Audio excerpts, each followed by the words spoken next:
नमस्कार मित्रांनो, घृष्णेश्वराचं दर्शन झाल्यावर आज मी तुम्हाला एका अशा जागी घेऊन जाणार आहे जिथे गेल्यावर काळ जणू थांबतो. महाराष्ट्राच्या जमिनीत कोरलेला एक महाकाय इतिहास.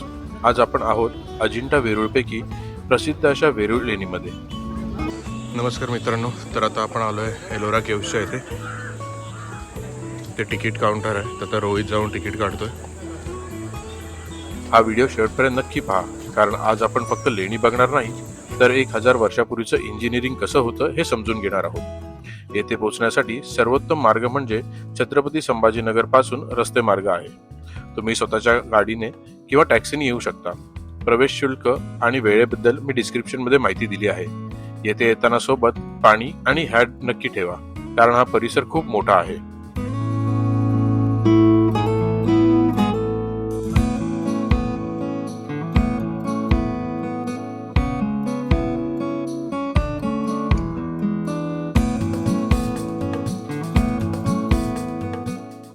मित्रांनो, आज आपण आलो आहेत अशा एका ठिकाणी ज्याला माणसाने नाही तर देवदूतांनी कोरले आहे असं म्हटलं जातं. आजच्या ब्लॉगमध्ये आपण थेट गुहेच्या शेवटच्या टोकापासून सुरुवात करणार आहोत. सर्वात आधी आपण पाहणार आहोत बारीक कोरीव कामाची जादू असलेलं 32 नंबरची जैन लेणी.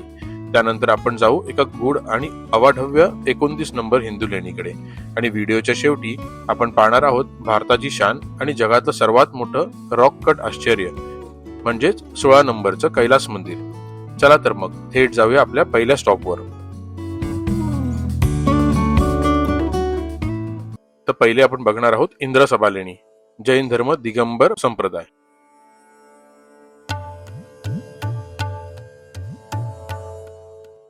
ही लेणी इसवी सन 9व्या ते 10व्या शतकात राष्ट्रकूट आणि यादव राजवंशाच्या उत्तर काळात पूर्ण झाली आहे. दिगंबर जैन संप्रदायाच्या तत्वज्ञांचे हे एक उत्तम प्रतीक आहे. हे वेरूळ मधील जैन समूहातील सर्वात प्रसिद्ध 2 मजली म्हणजेच डबल स्टोरी गुहा मंदिर आहे. प्रांगणात शिरताच पाषाणात कोरलेले एक मोठा दगडी हत्ती आणि एक भव्य मानस्तंभ म्हणजेच मोनोलिथिक पिलर दिसतो. येथील स्तंभावर आणि खांबावर एवढे बारीक आणि सघन नक्षीकाम आहे जे पूर्ण वेरूळ मध्ये कुठेही पाहायला मिळणार नाही.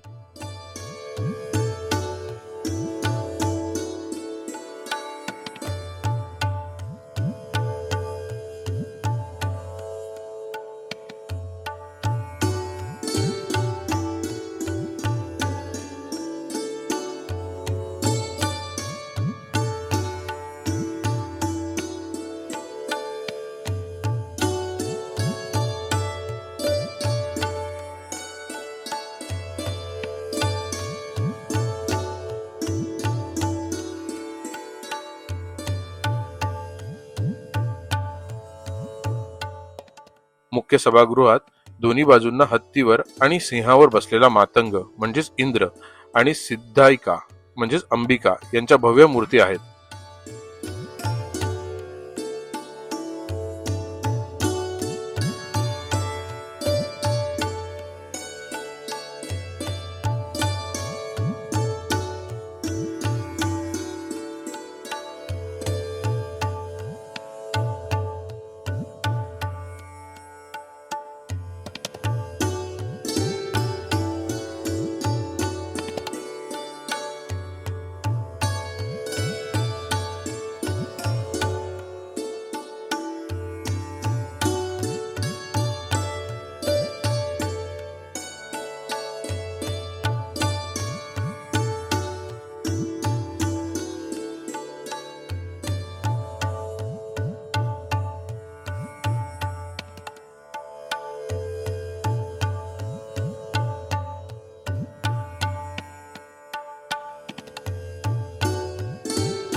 मुख्य गर्भगृहात जैन धर्माचे 24वे तीर्थकर भगवान महावीर यांची अत्यंत शांत ध्यानस्थ मूर्ती आहे.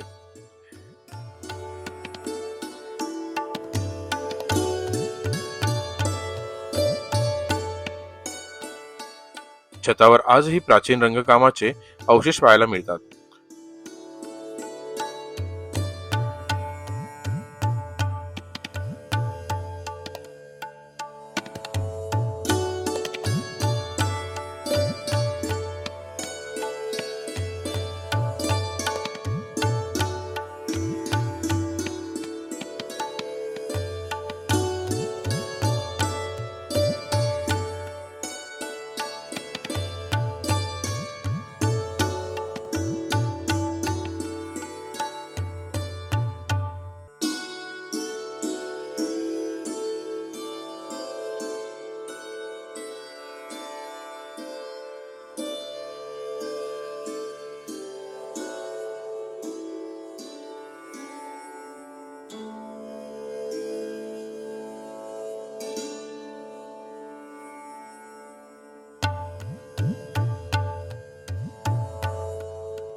आता आपण निघणार आहोत लेणी क्रमांक 29, दुमार लेणी, सीता की नाणी, हिंदू धर्म, शायू पंथ.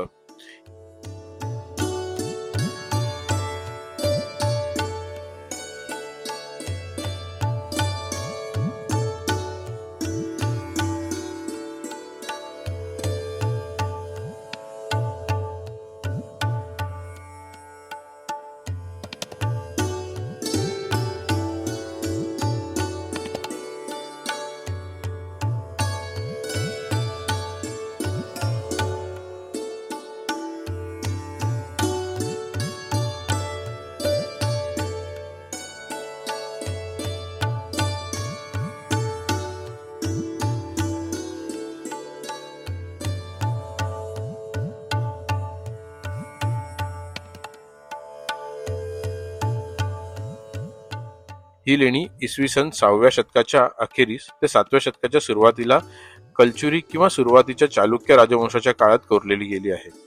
हे हिंदू लेण्यांच्या समूहातील शेवटची लेणी आहे. हे लेणी आकाराने अवाढव्य असून त्याला उत्तर, दक्षिण आणि पश्चिम अशा 3 भव्य प्रवेशद्वार आहेत. मुंबईच्या घारापुरी लेण्या सधर्म्य आहे. येथील खांब खूप मोठे असून त्याच्यावरच्या भागावर कलशाकृती नक्षीकाम आहे. ही लेणी एका कड्यावर असल्याने पावसाळ्यात त्याच्या बाजूने एलगंगा नदीचा धबधबा वाहतो. मंदिराच्या डाव्या बाजूच्या तळभागात हे जागतिक कीर्तीचे शिल्प आहे. यात रावण आपली पूर्ण 20 हातांनी शक्ती लावून कैलास पर्वत हलवण्याचा प्रयत्न करतोय आणि भगवान शिव अत्यंत शांतपणे आपल्या पायाच्या अंगठ्याने पर्वत स्थिर करून रावणाचा गर्व चिरडत आहेत.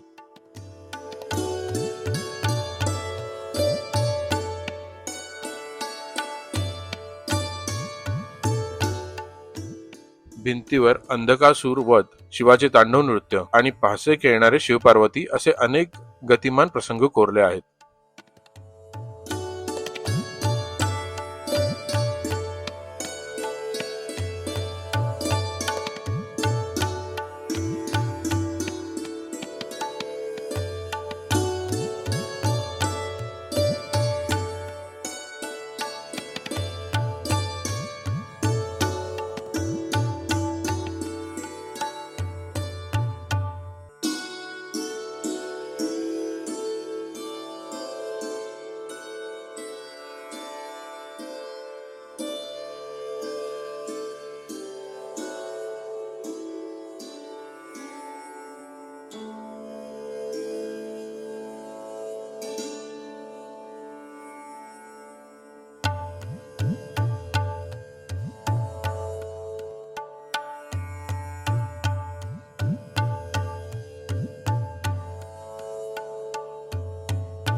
लेण्यांच्या मध्यभागी असलेल्या स्वतंत्र मुख्य गर्भगृहाच्या चारही बाजूंच्या दरवाजांवर महाकाय, द्वारपाल आणि नदी देवतांच्या मूर्ती आहेत. आत मोठे शिवलिंग आहे.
तर आता आपण बघणार आहोत लेणी क्रमांक 16, कैलास मंदिर, हिंदू धर्म शैवपंथ. या मंदिराची निर्मिती इसवी सन 8व्या शतकात राष्ट्रकूट राजवंशाचा महान राजा कृष्ण प्रथम याने केली.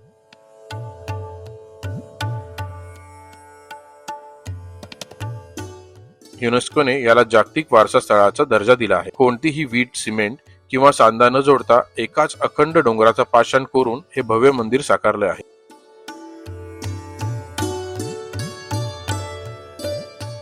भारतीय रिझर्व्ह बँकेने जारी केलेल्या नवीन 20व्या नोटीसच्या मागच्या बाजूला वेरूळ लेण्यांचे चित्र छापलेले आहे. भारताचा समृद्ध सांस्कृतिक वारसा आणि स्थापत्य कलेचे वैभव दर्शवण्यासाठी एलोराच्या या रचनेला भारताच्या चलनावर मोटिफ मुख्य आकृती प्रतीक म्हणून स्थान देण्यात आले आहे.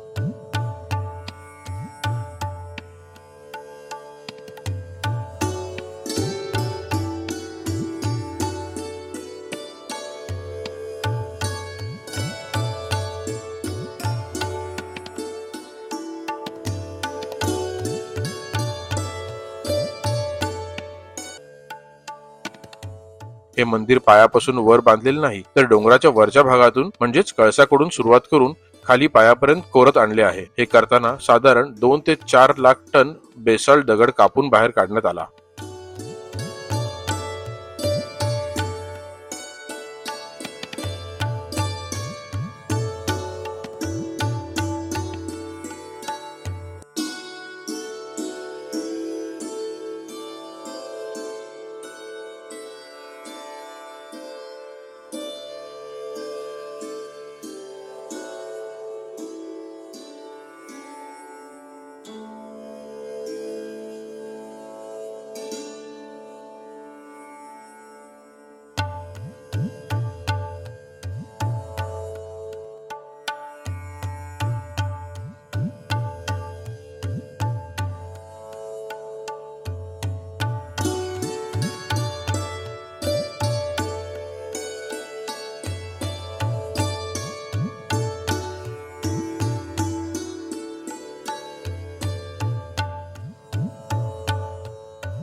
वेरूळच्या या लेण्या पाहून मन अगदी भरून आलं. आपल्या पूर्वजांनी आपल्याला काय असा वारसा दिलाय याचा सार्थ अभिमान वाटतो. जर तुम्ही अजून इथे आला नसाल तर तुमची पुढची ट्रिप नक्की इथे प्लॅन करा. तुम्हाला हा 15 मिनिटाचा प्रवास कसा वाटला, तुमच्या आवडीची लेणी कोणती होती हे मला कमेंट बॉक्समध्ये नक्की सांगा. व्हिडिओ आवडला असल्यास लाईक करा आणि आपल्या चॅनलला सबस्क्राईब करायला विसरू नका. पुन्हा भेटूया अशाच एका ऐतिहासिक प्रवासात. तोपर्यंत पाहत राहा आणि फिरत राहा. धन्यवाद.